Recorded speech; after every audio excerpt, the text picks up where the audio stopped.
Thank you. Thank you so much. Survival. Y'all got questions this morning, these Kickstarter questions.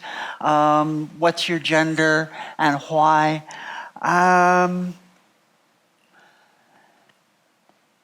Can I ask most people, I saw some of the answers already.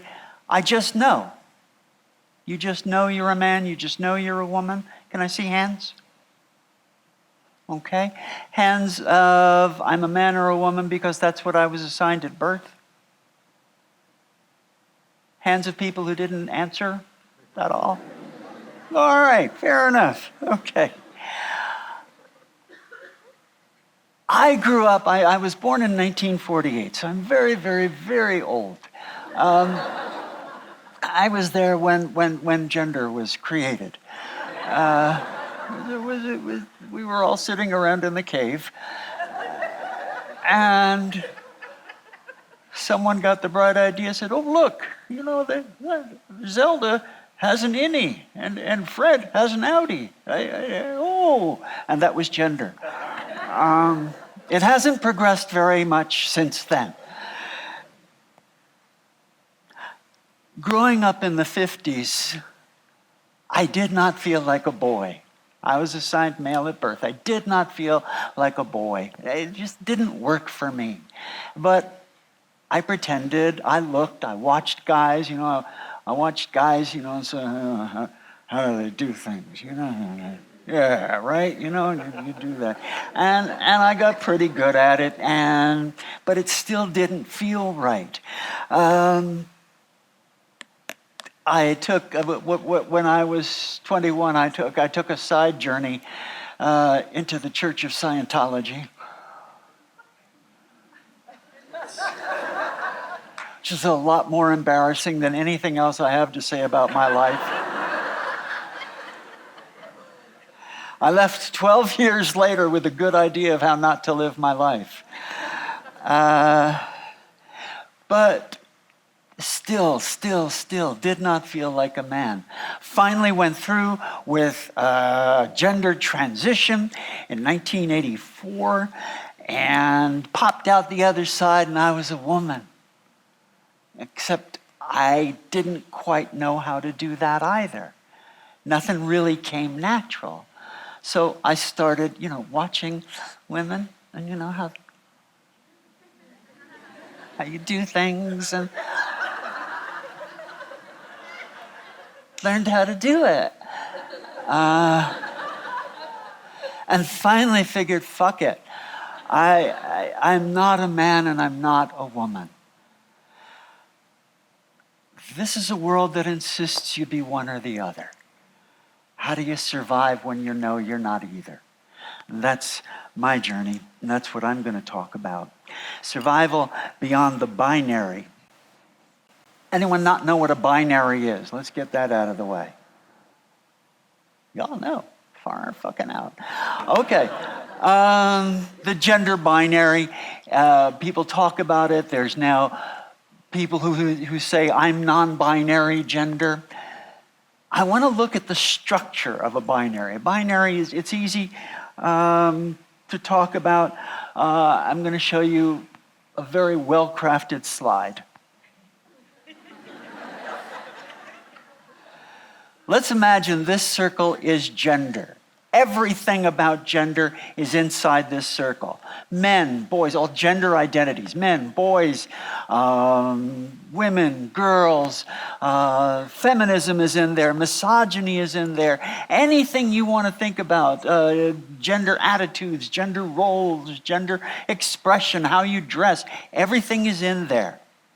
That's gender. Now, this is the gender binary. Everything has to be on one side or the other. That's how binaries work.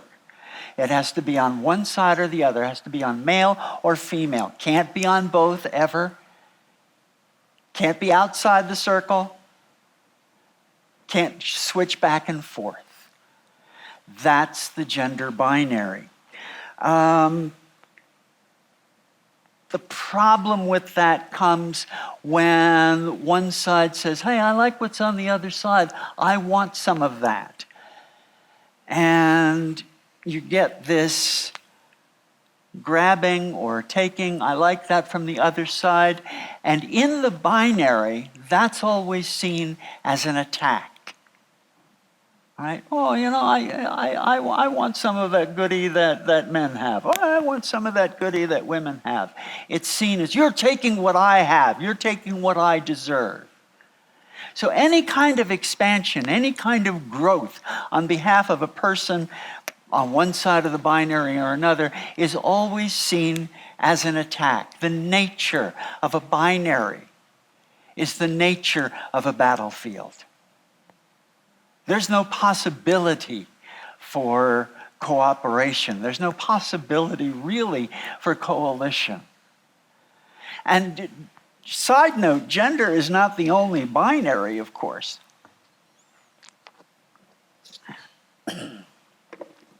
We live with a lot of social constructs that are binaries.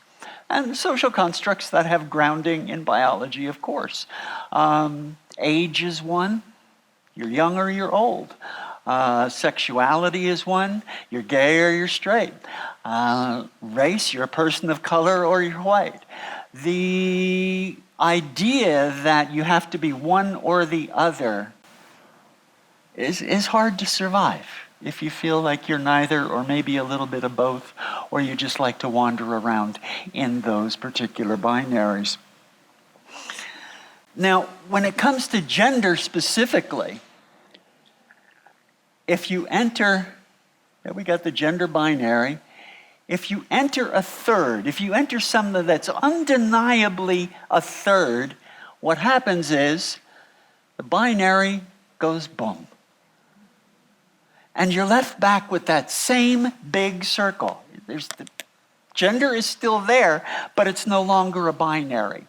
People don't talk about that one. And what I'm realizing, this is from a new book I'm working on called Trans, just for the fun of it.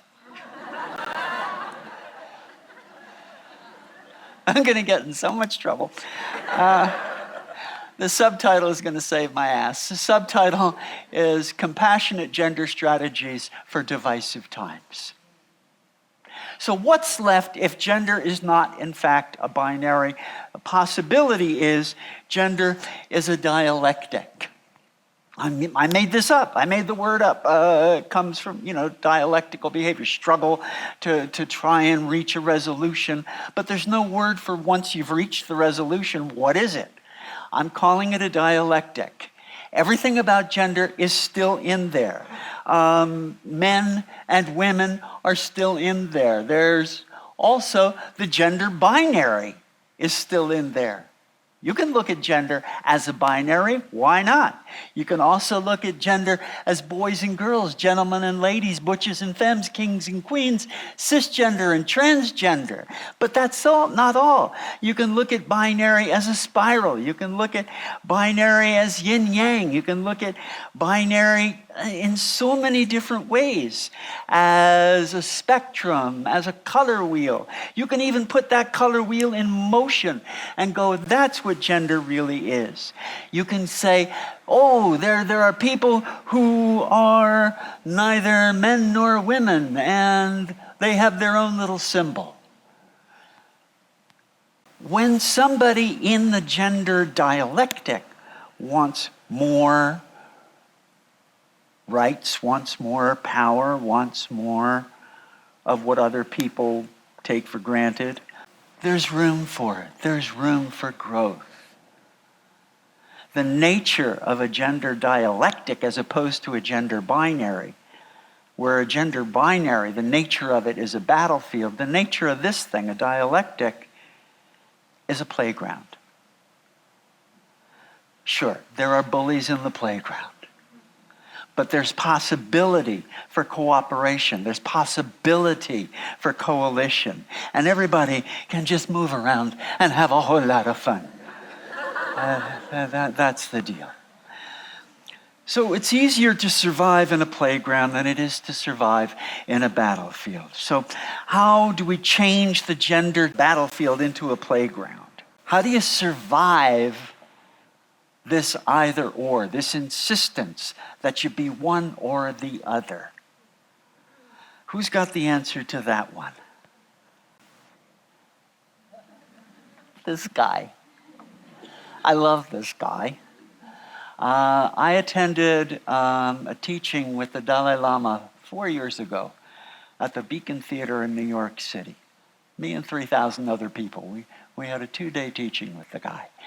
The title of his talk was Profound Wisdom and Vast Compassion, the Essence of Eloquence.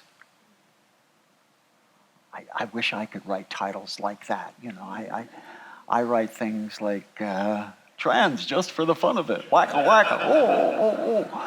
No, big fucking deal. All right. In Tibetan Buddhism, the definition of eloquence is telling a truth in such a way that it eases suffering. That's eloquence. The more suffering that is eased by your telling of a truth, the more eloquent you've been. Now, to parse this, Tibetan Buddhists use a binary. Binaries are fine. A conscious binary is fine. They say there's a couple of kinds of truth, 2 kinds of truth essentially. There's definitive truth and there's arguable truth. Definitive truth, there's not very many of them. They're usually very easily stated. Can't argue them. For example, everyone dies. Ta-da! That's a definitive truth. What happens after you die? That's arguable. And people have a lot of beliefs about what happens after you die, and their belief in these things eases their suffering. And I thought to myself when I was there, I was going, my God, my golly, there are so many different truths about gender out in the world. You know, I believe gender is only man or woman. I believe gender happens when you're born and you get assigned this at birth. Well, I believe that gender is all in your mind and you can do whatever you want. And even within the trans community, and especially within my community, my people, my family, people are fighting each other over the definition of gender. What's a real trans person? What's a fake trans person? You know? I thought, is there a definitive truth of gender? Is there something everyone would have to agree on, however grudgingly? And we could start from there and go, yes, there are arguable truths, but the definitive truth of gender would bring a whole lot of peace, I would think. The definitive, it didn't take me very, very long. I actually found the fucker. The book will be out in about 1.5 years, and I thank you for your time. No. The definitive truth of gender is very simply stated. Gender is relative. If you want to put it in a more academic way of saying it, gender is relative to context and point of view. And so, we say things like, gender is 2 and 2 only. Of course it is. Always has been. There are men and there are women. There's nothing shocking about that. It's based in biology. People have gotten along with that fine. Men and women are learning to get along. Feminism is rising. And so it's a good thing. And that's the truth, arguably. Gender is more than two. Gender is as many as you'd like it to be. Gender is fluid. You can be anywhere on a spectrum of male to female, anytime you want to be. And gender has nothing to do with your sexuality. You can have great sex with whoever you want. It has nothing to do with gender. And that's the truth, arguably. And so people believe and hold on to the truth of any binary. Binary is an arguable truth, always. There's no such thing as a natural binary, ever.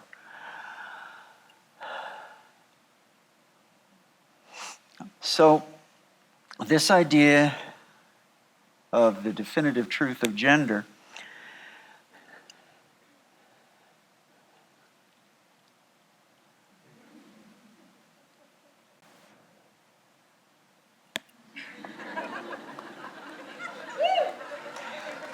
Okay. So wrapping up, how do you survive beyond the gender binary? You can't do it on your own. You have to build a world and an understanding where people can express and believe their arguable truths, ease their own suffering, and move forward. And that's up to all of us to do this. And I thank you very much for your time and attention.